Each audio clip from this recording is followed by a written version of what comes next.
이 시간 교회 바로 알기 네 번째 시간으로 오늘은 하나님 중심의 교회가 되어야 합니다 라는 제목으로 말씀을 함께 나누기를 원합니다. 여러분, 오늘날 우리 세상에는 참 교회가 많습니다. 교단도 참 다양하죠. 우리가 살고 있는 목포 지역에 과연 교회가 몇 개 있나 한번 조사를 해봤습니다. 제가 가지고 있는 2025년 목포 교회 주소록을 참고해서 제가 다 쳐봤어요. 여러분, 우리 목포에 교회가 몇 개가 있을 것 같아요? 자, 1번 200개, 2번 300개, 4번 400개 이상. 몇 개가 있을까요? 맞습니다. 정확하게는 모르겠지만 주소록을 볼 때는 424개의 교회가 목포에 세워져 있습니다. 참 교회 많습니다. 그런데 여러분, 하나님이 보시기에 다 교회다운 교회는 아닐 수도 있습니다. 건물은 크지만 그 안에 하나님이 계시지 않는 교회도 있을 수도 있고, 성도 수는 많지만 은혜가 없고 말씀과 기도가 없는 교회가 있을 수도 있지요. 반면에 교회는 작지만 그 안에 성도들의 눈물과 기도가 은혜와 성령님의 살아계심이 충만한 교회가 있을 수도 있다라는 얘기입니다. 오늘 우리는 교회의 본질을 다시 한번 깊이 묵상하기를 원합니다. 여러분, 교회는 단순한 건물이 아닙니다. 또한 단순히 사람들이 함께 모여 공동체 생활을 하는 것도 아닙니다. 교회는 예수 그리스도의 피값으로 세워진 하나님의 집이며 성령 하나님께서 거하시는 거룩한 성전입니다. 그러므로 오늘 우리는 분명히 기억해야 합니다. 교회는 언제나 하나님 중심이 되어야 합니다. 할렐루야. 아멘. 사람 중심이 되어서는 결코 안 됩니다. 하나님 중심이 될 때 교회는 흔들리지 않고 세상 속에서 빛과 소금이 되며 하나님이 기뻐하시는 교회로 서게 됩니다. 그래야 할 때 하나님이 중심이 되는 교회가 바로 생명력을 잃지를 않습니다. 오늘 에베소서 말씀을 통해서 하나님 중심의 교회가 되기 위해서 필요한 세 가지를 함께 생각하기를 원합니다. 먼저는 하나님 중심의 교회는 예수 그리스도를 기초로 세워집니다. 할렐루야. 아멘. 바로 예수님으로 기초가 되어서 예수님으로 세워집니다. 에베소서 2장 20절을 보실까요? 그리스도 예수께서 친히 모퉁이 돌이 되셨느니라. 아멘. 이렇게 말씀합니다. 그리스도 예수께서 친히 그 건물의 머릿돌이 되어주셨다라고 성경은 기록합니다. 여러분, 혹시 세계에서 가장 높은 최고층 빌딩이 어느 나라에 있는지 아십니까? 우리 용어 알고 있나요? 어디예요? 한국. 맞아요. 하지만 한국보다 더 큰 초고층 빌딩이 있는 나라는 두바이입니다. 두바이의 버즈 칼리파라는 빌딩이에요. 제가 싱가포르에 있었을 때 두바이에 일주일 동안 한인교회가 너무 부흥하고 있는 교회가 있어서 그 교회에 가서 일주일 동안 공부를 하고 그 교회 교인들과 함께 생활을 했던 적이 있었습니다. 너무나 그 말씀을 배우러 갔기 때문에 어디 놀러 가지를 않았어요. 하지만 이제 귀국하기 전날 그래도 왔으니 한번 구경을 해보자 해가지고 두바이에 있는 버즈 칼리파를 이제 가서 한번 올라가 봤던 기억이 있습니다. 참으로도 높더라고요. 무려 828m의 높이가 되고요. 163층이나 되는 빌딩입니다. 그런데 여러분, 높기도 하지만 이 건물은 가장 세계에서 튼튼한 건물 중에도 하나입니다. 왜냐하면요, 여러분, 그렇게 높은 빌딩을 세우려면은 그 기초가 굉장히 탄탄하고 안전해야 됩니다. 제가 그래서 몰라가지고 챗 GPT에 물어봤습니다. 자, 두바이에 있는 버즈 칼리파에 대해서 설명을 해줘라고 검색을 했더니 이런 답을 줬어요. 건물의 무게는 약 50만 톤 이상으로 추정이 되는데 이 하중을 안전하게 지탱하려면 초대형 말뚝 기초가 필수입니다. 집안에 직경 1.5m의 콘크리트 말뚝이 약 192개, 땅속 깊이 50m까지 내려가서 박았다라고 합니다. 또한 기초 공사만 약 1년 반 이상 소요가 되었다고 합니다. 여러분, 이와 같이 건물을 세울 때 가장 중요한 것은 외관이 아니라 바로 기초입니다. 아무리 멋진 건물을 지어도 기초가 약하면 무너질 수밖에 없어요. 특히 고대 건축에서는 기초뿐 아니라 모퉁이 돌이 건물 전체의 방향과 견고함을 결정했습니다. 그러니 사도 바울은 오늘 말씀에서 교회를 건물에 비유하면서 예수 그리스도께서 친히 모퉁이 돌이 되셨다라고 선언합니다. 모퉁이 돌은 건물 전체의 기준이 되는 거예요. 그 돌에 맞춰서 벽을 세우고 구조를 잡아갑니다. 마찬가지로 교회의 기준은 저와 여러분들 같은 사람의 생각이나 우리 교회의 오래된 전통이나 관습이 아니라 오직 예수 그리스도 뿐입니다. 기초가 예수 그리스도가 아니라면 그 교회는 단지 사람의 조직일 뿐입니다. 현대교회 역사 속에서도 특정 아주 대단한 지도자에게 의존하던 교회가 그 지도자가 떠나자 분열되고 사라진 경우가 많습니다. 그러나 예수님만을 기초로 삼은 교회는 어려움 속에서도 꿋꿋하게 살아남습니다. 모퉁이 돌은 또한 건물의 무게를 견뎌내는 기둥 역할을 합니다. 교회가 세상 속에서 흔들리지 않고 존재하는 이유는 건물 자체의 힘이 아니라 바로 예수님의 능력 때문입니다. 우리 교회도 오직 예수 그리스도께 기초를 뿌리를 내리고 단단히 붙잡고 주님만 중심에 두어야 할 줄 믿습니다.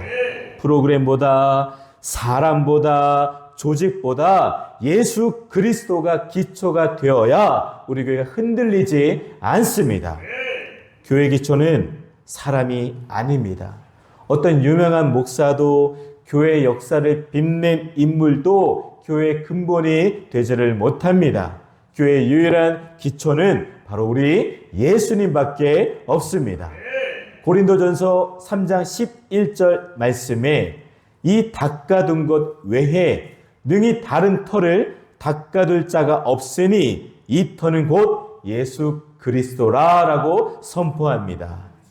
사랑하는 여러분, 초대교회는 바로 이 모퉁이 돌 대신 예수님을 전하는 데 모든 것을 걸었습니다. 그러니 박해와 핍박과 환난 속에서도 예수의 이름을 붙들었기에 그들은 흔들리지를 않았습니다.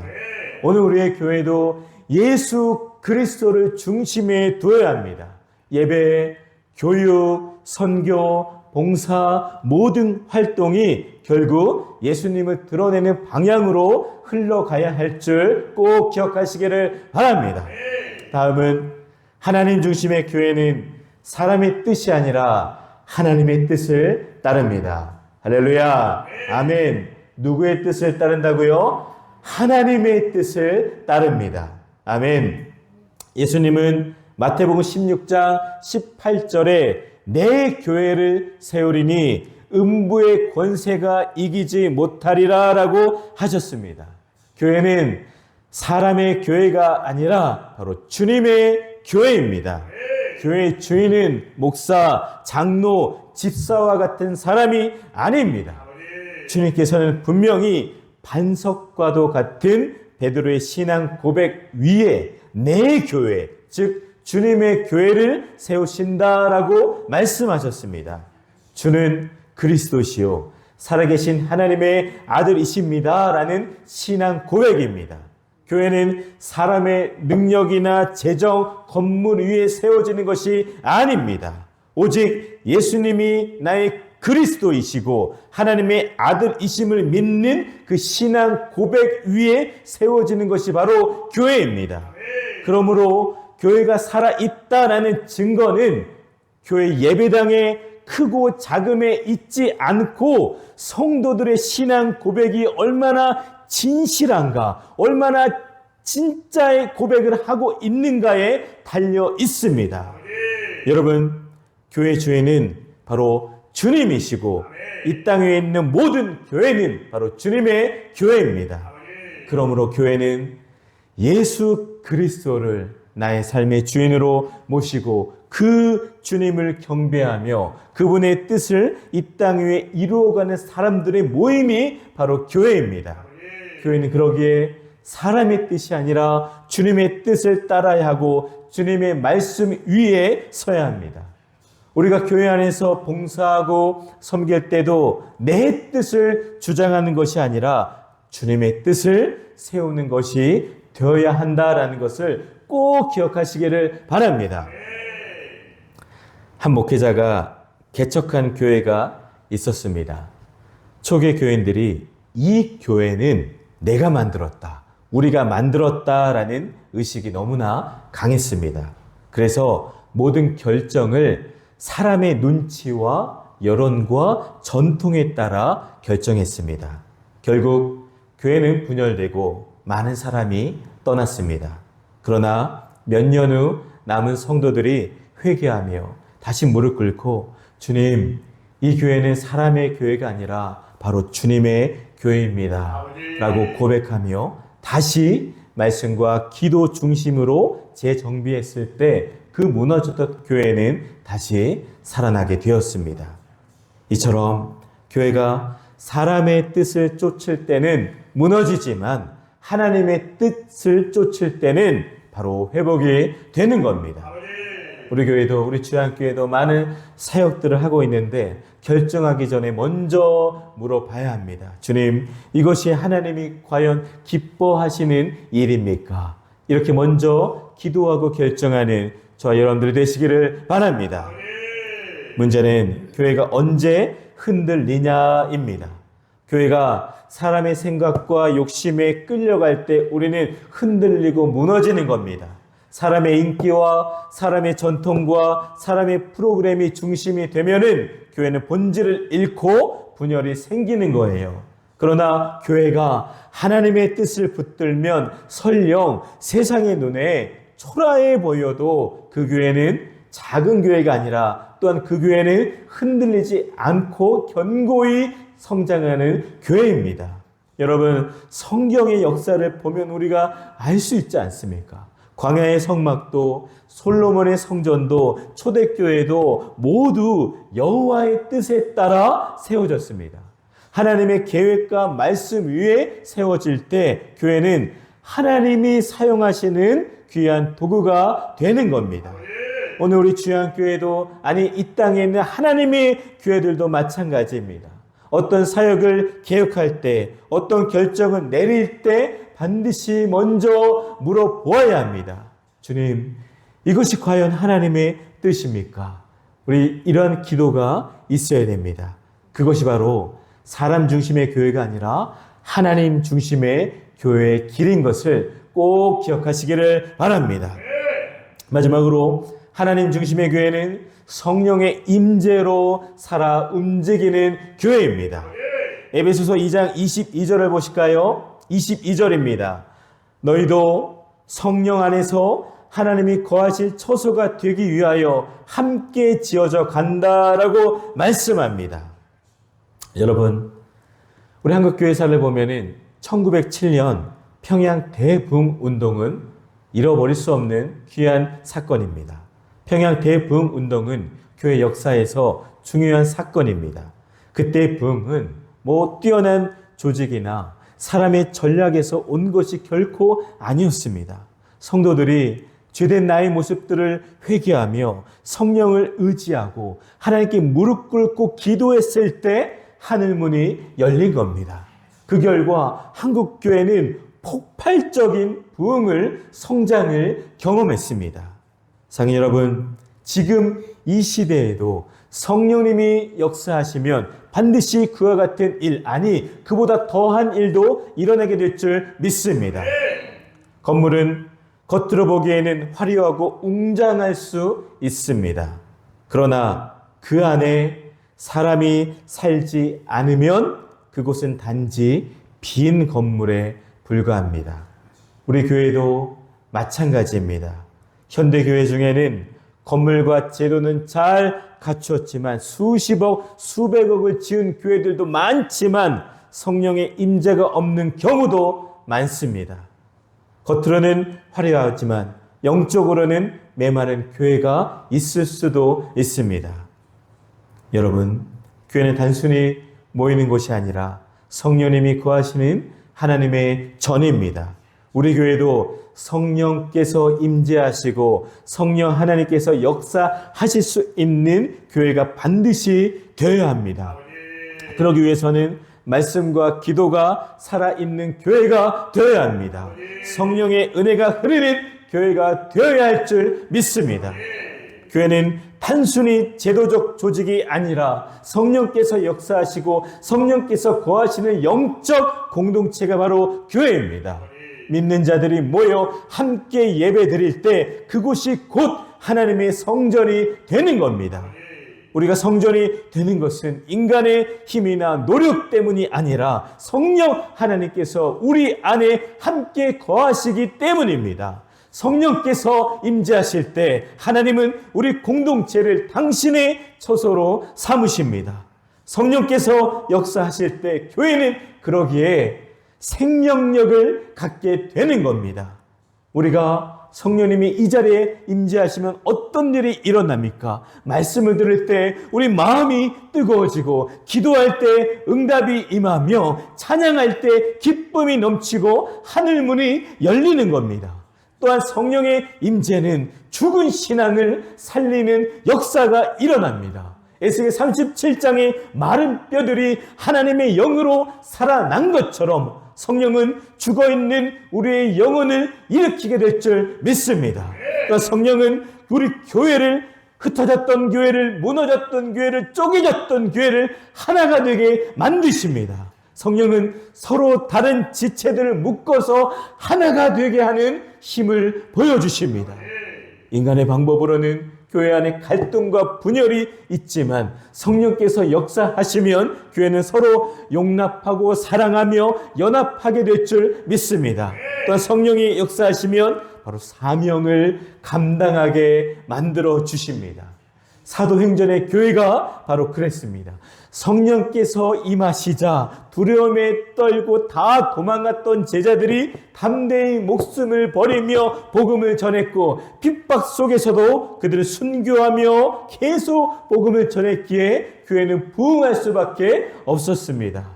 여러분, 우리 교회가, 우리 주안교회가 하나님 중심을 잃어버리고 그저 제도와 인간적인 프로그램에만 의존한다면 우리 교회는 생명력을 잃어버리는 교회가 될 겁니다. 하지만 우리 교회가 아무것도 안 해도 여러 유행하거나 큰 교회가 하는 것들 다 안 해도 성령 하나님만 사랑하고 의지한다면 우리 교회는 세상 속에서 여전히 능력 있고 살아있는 하나님이 쓰시는 귀한 교회가 될 수 있습니다.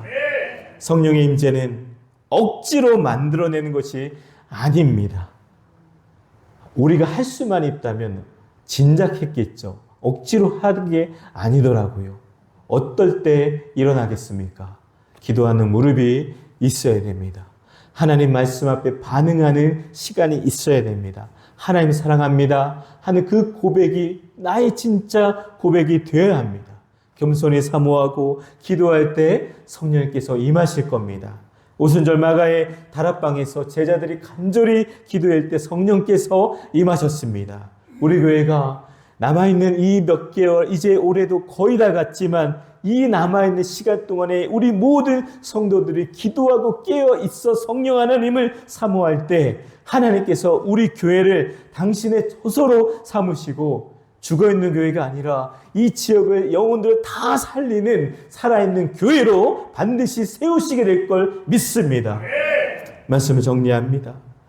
사랑하는 성도 여러분, 하나님 중심의 교회를 이루기 위해 우리에게 필요한 것들은 그러면 무엇이 있을까요? 먼저는 예배 중심의 교회가 되어야 합니다. 할렐루야. 아멘. 모든 사역과 활동보다 먼저 하나님께 나와 예배 드리는 것이 우선이 되어야 합니다. 예배가 살아야 교회가 사는 겁니다. 사람을 기쁘게 하는 예배가 아니라 하나님을 기쁘시게 하는 예배가 될 줄 믿습니다. 우리 또한 교회는 말씀 중심의 교회가 되어야 합니다. 초대교회는 모일 때마다 말씀 앞에 반응했습니다. 성도의 기준은 사람의 말이 아니라 하나님의 말씀입니다. 그러니 여러분, 이 주의 말씀을 더욱더 많이 묵상하고 그 하나님께서 말씀하신 대로 순종하는 여러분들이 되시기를 바랍니다. 다음으로는 기도 중심의 교회가 되어야 합니다. 우리는 만날 때마다 모일 때마다 기도해야 될 줄 믿습니다. 기도 없이는 하나님이 일하시지 않습니다. 우리 교회 작아도 기도가 더 뜨겁고 더 크고 문 밖으로 흘러 넘쳐서 바깥에서도 우리 교회 기도 소리와 찬양 소리를 들어서 복음의 문이 열려지고 우리 교회 안으로 들어오는 귀한 역사가 일어나게 될 줄 믿습니다. 기도하는 교회, 기도로 무릎을 꿇는 교회가 되시기를 바랍니다. 사랑하는 여러분, 오늘 말씀 마무리합니다. 교회는 결코 사람의 교회가 아닙니다. 교회는 하나님의 교회이며 예수 그리스도의 몸이며 성령의 전입니다. 우리 교회가 사람 중심의 교회가 돼서는 안 됩니다. 오직 하나님 중심의 교회로 세워져 이 땅에 하나님의 나라를 드러내는 복되고 귀한 믿음의 공동체, 하나님이 사랑하시는 주양 교회가 되기를 간절히 소망합니다. 이 시간 함께 기도하겠습니다.